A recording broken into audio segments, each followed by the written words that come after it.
It is the duty of police to protect journalists during public disorders, IFJ President Philippe Leruth told RT, speaking of the unacceptable arrest of 6 journalists including an RT reporter covering unrest in Washington, D.C. on Donald Trump's inauguration day.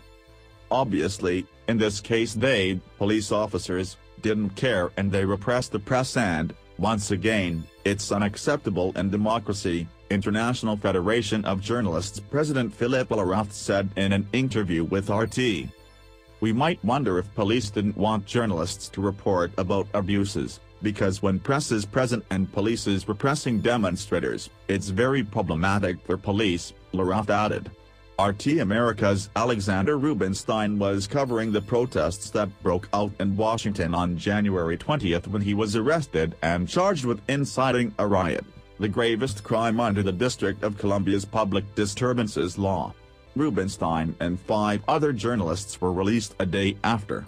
However, they are still under investigation and face a maximum of 10 years in prison and up to $25,000 in fines.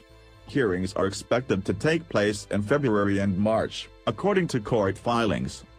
This is common practice in countries which deny press freedom.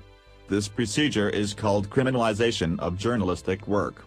You report about riots, you report about terrorist organizations, and you are accused of taking part in riots, to be a member of a terrorist organization, Leruth said.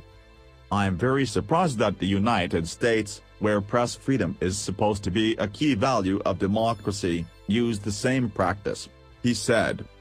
Leruth also said that now it's very important that not only the International Federation of Journalists, but also its American member unions, join their voices to denounce this fact.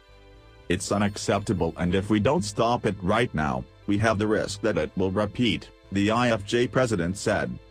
The only way out in the current situation, in Leruth's opinion, is to release the journalists and to drop the charges, which are absolutely ridiculous and show shortcomings in Trump's administration regarding press freedom, he said.